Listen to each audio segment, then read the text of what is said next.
So I can't help but wonder how a vampire manages to rule all of Nosgoth. I've seen this concept before in other forms of media, but the trouble is, Kane sleeps, sometimes for really long stretches, sometimes for years, maybe decades. They never really specify, but 1 year is still a really long time, politically speaking. What if Kane went to bed in 1930 and then woke up in 1950? He would have missed all of World War II and the nuclear bomb. You go to bed for a few years and you miss the invention of peanut butter. I mean, come on, who wants to miss that? Now, granted, Kane does rule over vampires. He doesn't worry so much about people aside from eating them. But does that mean that vampires are just kinda happy to stagnate? Do they worry? Do they think in terms of the long run? Worse, imagine that Kane goes to sleep for about 20 years, you've got this new generation of vampires, then Kane wakes up and says, "Hey, what's everybody doing in these dumb platform shoes? What was everybody thinking? These are illegal now." I get the feeling that vampire society would be very conservative, very staunch, and very regressive. Although, I guess it's not that bad to want to live in the past when you can really get in a time machine and just go back to the past and live there. So, anyway, let's get back to our game. Knock knock. Banana. Knock knock. Banana. Knock knock. Raziel knock knock. Banana! Elder Squid, how many years have you been telling me the banana knock-knock joke? Oh, I don't know. I was having so much fun building up all the anticipation and excitement for that joke that I really lost track of time. I would estimate about 100 years or so. Maybe give or take 500 years, something in that range. You are the sickest, most fiendish creature in all of Nosgoth.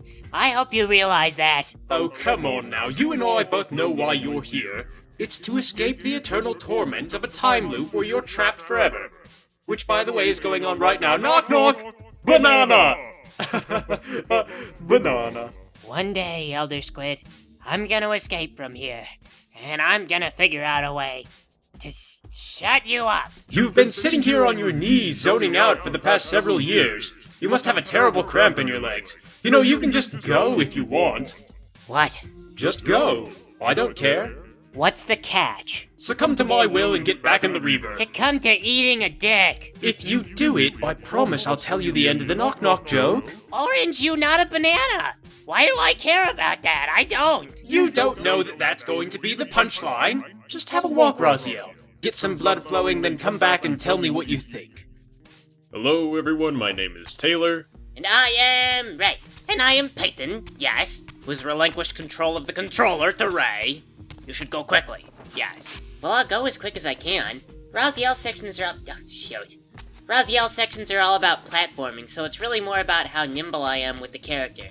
Of course, this can be really hard given the fact that the camera doesn't always look where I want to go. Oh, sure, yes. Blame the camera, not your clumsy fingers. My fingers are very nimble and dexterous, thank you. Anyway, so this part of the game is a little bit strange because the Elder Squid lets Raziel go.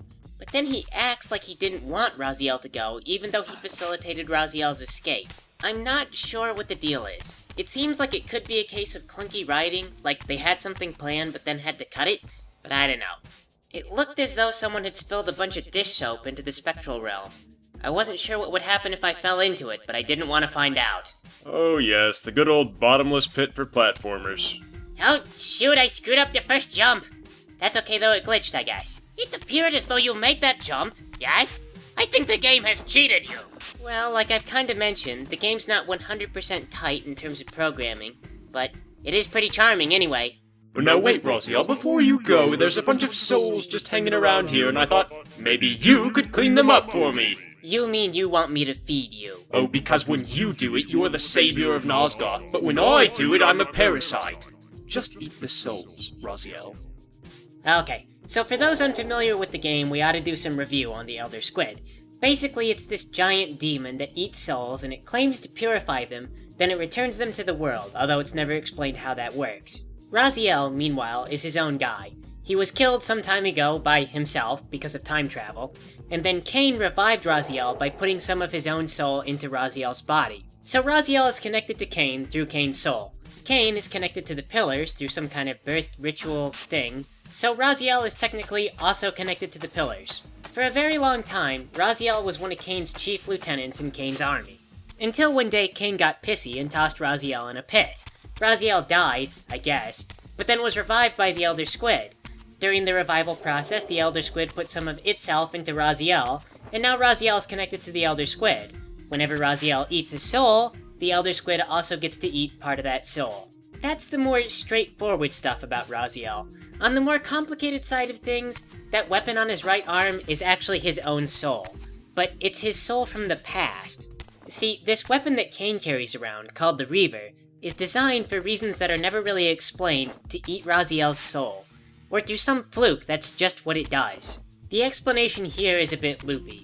Like, actually, because there's a time loop involved. Actually, it's kind of a paradox. Raziel eats his own soul and gets trapped in the Reaver because he ate his own soul and got trapped in the Reaver. All this was explained in the previous games, so no spoilers here. Raziel knows it's gonna happen, he's just trying to postpone his inevitable fate. Thank you, Raziel, that was very kind. Well, I know you didn't have to do that. You could have stayed down here with me for another 100 years, and I would have told you that knock-knock joke a bit longer. Oh well, run along. So where are we exactly? It looks like a temple, but built into a cave. I'm not sure. In Soul Reaver 2, Raziel entered the Spectral realm at the Seraphim stronghold. I guess if he died while he was in the Spectral realm, his soul might wind up in front of the Elder God again. Seems they gloss over the details, yes? I noticed Raziel's health swirly is small again. They gotta have progression. If you want Raziel to grow, he's gotta start from ground zero. Wait, Raziel, I have one more request for you. There's a bunch of slaws in this room, and they just chatter all day and night. You want me to eat the slaws? Fine, I'll eat your stupid slaws. There is a bunch of doors here. Where do they all go? Why do they need so many doors? Yes. Maybe they all go to bedrooms. They're like supply closets. Well, that can't be right. There's a carving at the base of every door. Why would you put that in front of a supply closet? Because, obviously, it's the supply closet room of fate. Every single door leads to a different supply closet. Who knows which one has the thing you're looking for? The one on the left has pine-scented cleaner, the one on the right has lemon-scented.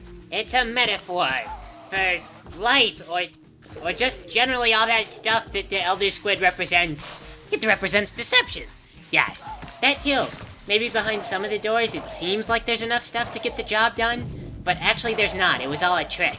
It's blasphemy to choose another door, though. Whatever you get stuck with, that's fate. You have to clean with that.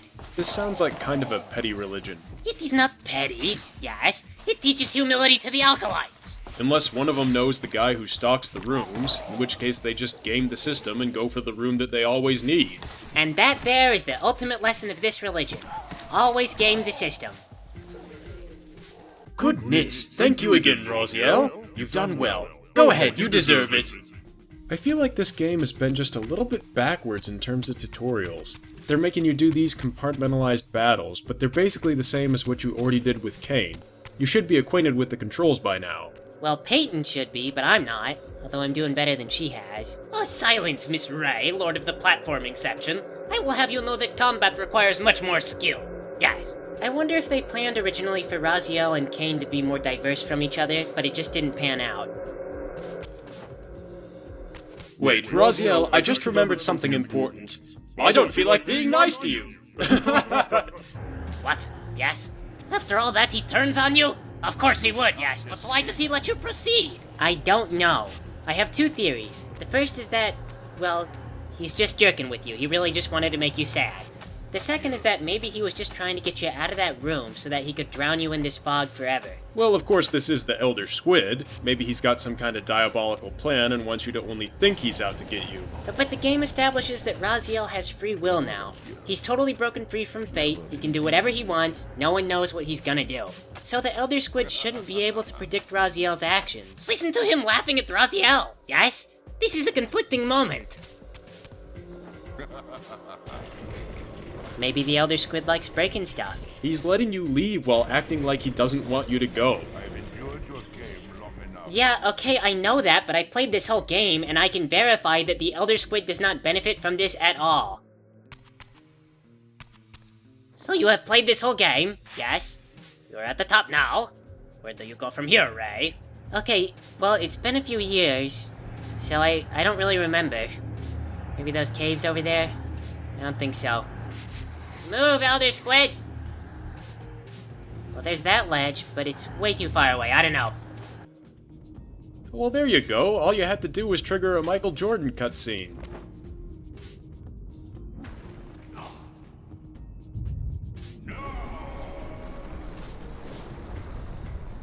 It seemed the Elder Squid was very furious about this thing that he just intentionally facilitated.